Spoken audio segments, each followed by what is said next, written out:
What's up, Josh? Hey, what's going on? How you doing? I'm good, man. I'm good. May I ask, can we get a little look underneath the shades? You can, just for you. Come on, come on. Yeah, it's a little. Ooh. My eye actually just opened this morning. Oh shit. Yeah. Shit, man. How many stitches in that left eye? I don't know. It's like my whole eyebrow, and then this one right here was like almost like it's like a Y shape. So they had to go like a bunch of down and on the other side. But other than that, doing all right. Hey, Look bad. You won the fight. It looks worse than it is. Yeah. Isn't it weird? It's all worth because when you win a fight, I mean, I've been like that. I've looked like that multiple times. When you win, you literally don't care. If you lose, it's like, motherfucker. Yeah, no, you're right. Because I would have to be like this, and that's the tough thing about this sport. It's like someone's gonna lose, and it's like, man, it's just so hard. It's like I feel for Calvin, because he's dealing with the same thing. He went home with one check, and then it's like he has his family, his girlfriend, whatever it is. You know what I mean? He has the same type of stuff. We're trying to accomplish the same thing as well. So it's a brutal sport. Yeah, no, absolutely. And I'm sure that there was no bad blood or anything like that. That was just pure competitiveness at the weekend. I just want to congratulate, excuse me, mate, what a fight. That was absolutely sensational. I mean, you bring it every time. Everyone knows that the way you fight it's very straightforward. You come to fight, simple as that. You know what I mean? And you swing, you got great wrestling, conditioning through the roof. But that was something special. Now, of course, on the microphone, you're saying, you're calling for a title fight, and rightly so. Because I always say, if you don't make the most of those moments, then you're wasting an opportunity.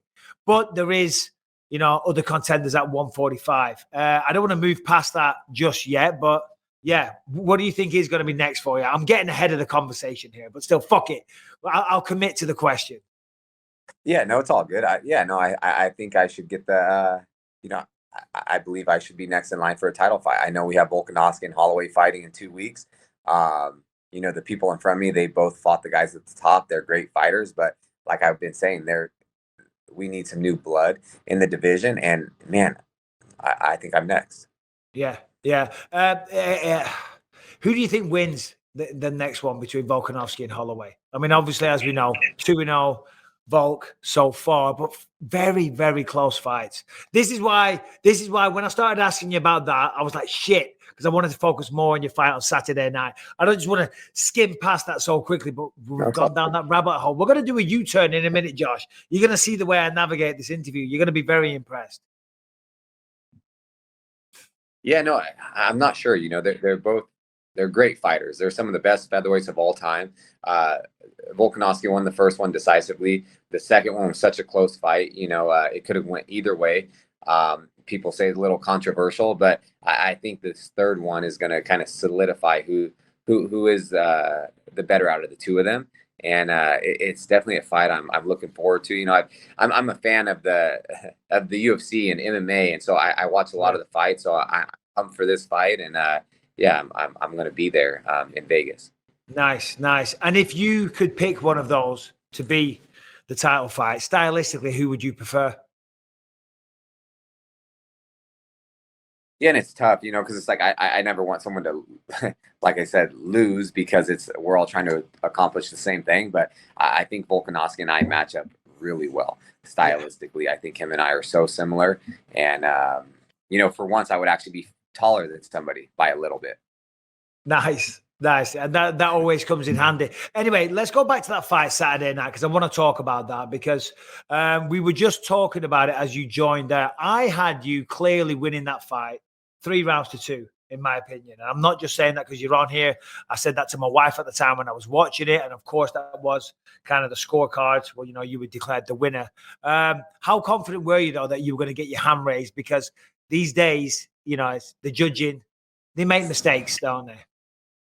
Yeah, no, I definitely thought I thought I won a unanimous decision. I even thought I won 4-1, but at the end of the day, I was like, hey, let's just throw them another round. But so we're like, okay, 3-2, it's still unanimous. And then when the scorecards came out and it was, I know it was going to go split decision, I was like, come on, don't do it to me. I thought I get catered the fourth round. I thought I won 1, 2, and 3 and 5. But yeah, he's so tough. And that's one of the things that the guy is just a dog. Like I hit him with some hard shots, and typically people wouldn't be standing there. And instead of him just like trying to reset, he was marching forward.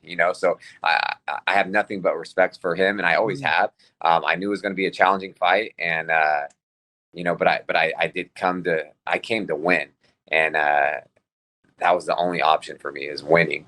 And I'm grateful and happy for the performance, and of course such a big win over such a accomplished fighter. Yeah, and I think you worded it as you came to win. Of course you did, but there was always, for the most part, a lot of forward pressure on your half. You were pushing the fight, you were pushing the pace. Of course, Calvin was doing his bit as well. But I do think that, because I think on the numbers it was very close, wasn't it? But I do think your punches were doing more damage. You were definitely swinging to knock his goddamn head off with every shot, which is what I love about you. But again, the forward pressure, the octagon control, the aggression, that does all factor into it. Yeah, of course. Like I think our strike count was like pretty similar. We were almost like matched the whole time, or even. And but like they were saying, the significant strikes. Like he has a phenomenal jab. He was touching me with that jab, but it really didn't do a whole lot. You know what I mean? Where I was really trying to throw strikes that were going to end the fight if they connected and landed. And I did connect a lot, but he just kept coming forward. And I think that kind of, like DC and Cruz were saying in the on the commentating team, like every time I hit him, he would go back. I hit him so many times and he like fell into the cage. Whereas he connects with me, maybe just my head snaps back a little bit. How much of the training camp was, countering the jab or defeating the jab, parrying the jab, slipping the head movement, all the rest of it? Because that is, and it's not just him, it's Rob Font as well, that their primary weapon almost is the jab, and they use it so well. It's fast, it's accurate. How much of the training camp was geared around defeating the jab?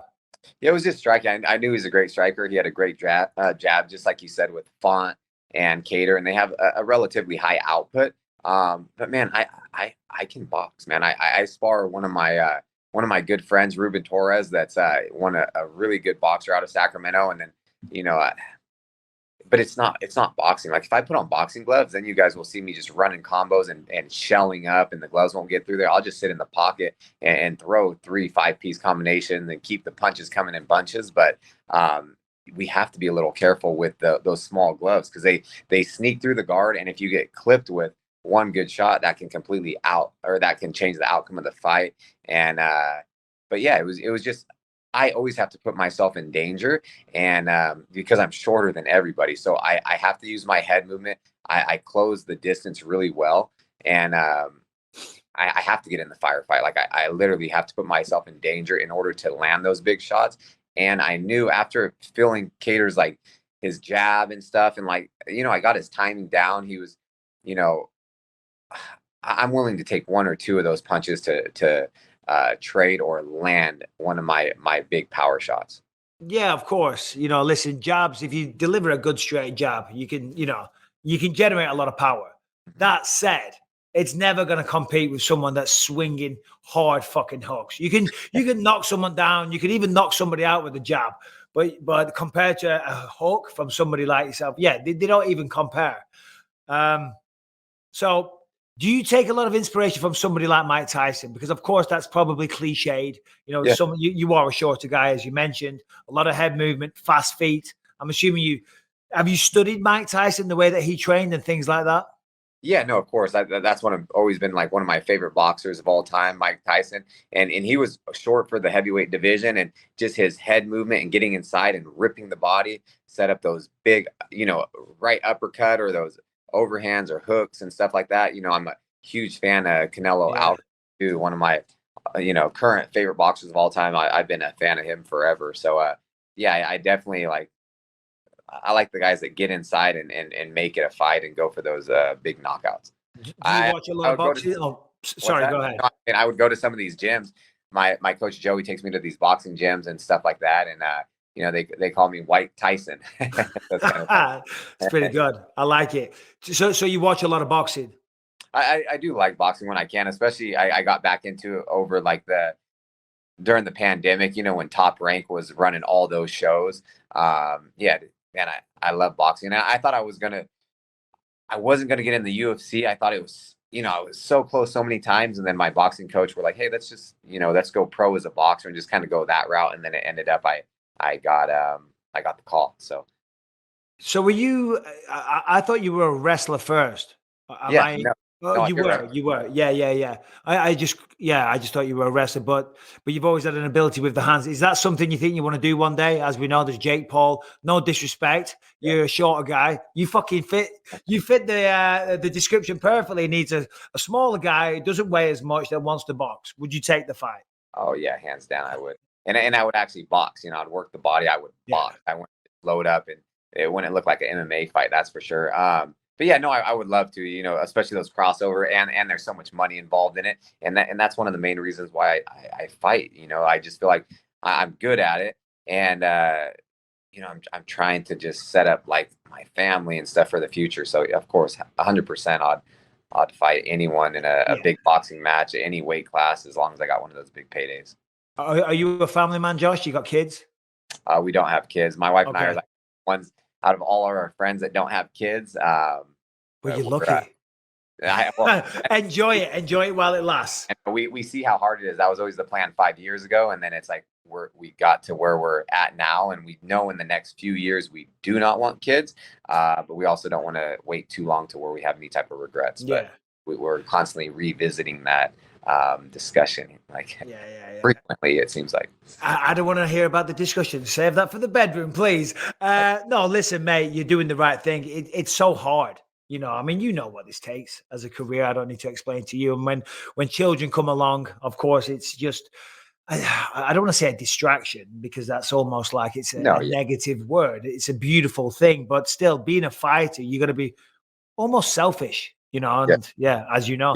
My wife says that all the time, and it's like, I can't say no to people. I'm always saying yes, doing things, and she's like, you can't do that. Like, you have to be selfish, like just like what you're saying. And yeah, it's tough. We have godchildren, we have nephews. We see how hard it is. Trust me, all of our friends have like multiple kids, and we're like, we can be the fun uncle and aunt and like have fun with them, but then we give them pick them up. We're going out, put them down. Yeah, we're like, we're going out for a drink, and then we're like, if we watch them for the weekend, we're like, oh shit, we're not ready for this. So what do you think was the main contributor to the damage on the face? I mean, obviously it was a 5-round fight, so there was a lot of blows landed. But do you remember what was the one shot in particular? I'm trying to think. I think there was one that opened up the big cut on your eye. Have you had a chance to watch it back yet? Yeah, I actually watched it this morning. But I remember the cut on my eye. It was kind of like the side of the glove. It just grazed my eye, and that was in the first round, like the first, like, I don't know, towards the first. Oh, that's right. Round. Yeah. And then it opened up, and then he just kept targeting that. It just kept getting bigger and bigger, and then it was bleeding. The more I was sweating, I felt like it was just leaking. And then, that's about it. He was just he was accurate. He has a great jab. He's long with his jab, and he just kept peppering that same damn eye. It didn't hurt, but the cut man, after a while, he was like, man, start protecting that eye. I'm like, oh, really? I didn't realize how bad it was until afterwards. Then it was just like, split open.